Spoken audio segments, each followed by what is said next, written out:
going to the world of trig. We're going to look at some degrees and some radians. Once you've found your circumference, draw a line that is as long as that on your page.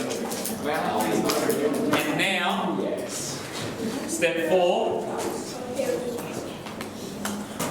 So if my circumference was, I don't know, 25 centimetres, every radius, I want you to put a little line like a little number line, but instead we're putting radiuses on it.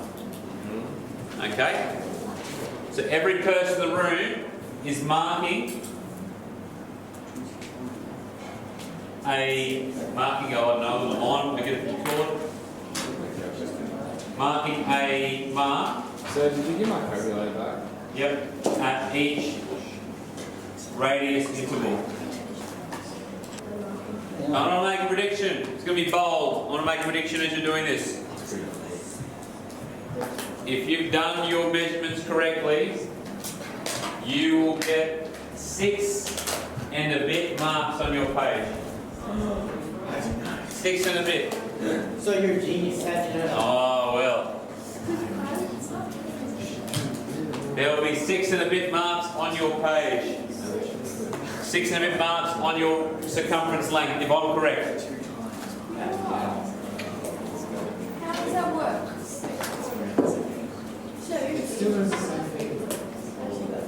Did you?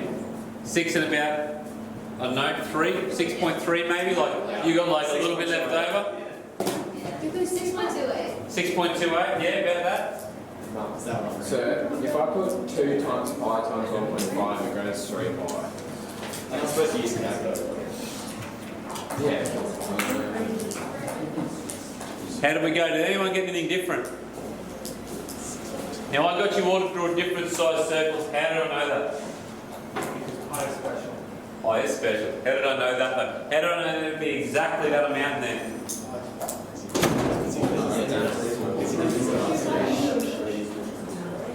So one of the questions I get asked a lot, and it's something I've spent a bit of time looking at now, you know, the age-old one, when we use this in the real world sort of stuff, but one of the big ones surrounding degrees and radians is why do we use radians? What's the value of a radian? Before I go any further, I want to draw out what that looks like. Okay, so that's what our circle looks like. And we measured our radius. And we measured our circumference. And with reasonable accuracy, I told you that you would get approximately, no, it should be a little bit full there, approximately 6 and a bit radiuses around. So each one of those lines represents a radius. So if I brought that radius up, it would go there. And then I'd start my next radius and it would go to there. And I'd start my next radius and it would go to there, etc., etc. And every person in the room got a little bit more than 6. Correct? How do I know that? You are correct, the formula is 2 pi r, and that comes from what a radian is. This here, this length or this angle here represents 1 radian. Okay, I'm just going to let that sink in. 1 radian. So how many radians are in a full circle? 6.28, or how do we say that normally? Rather than, how can you most accurately say that rather than saying 6.28? Because there's a more accurate way. It's not exactly 6.28, it's 6.28. So, bunch of other numbers. How can I most effectively and accurately represent the number of radians that fit round?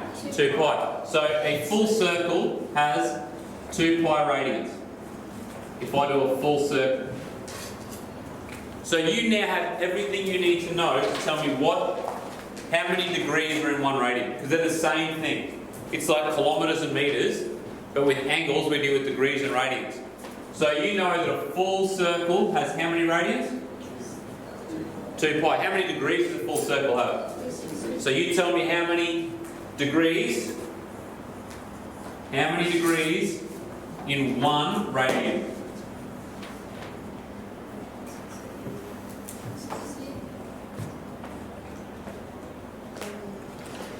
not 60. 7. It's pretty close to 60 though.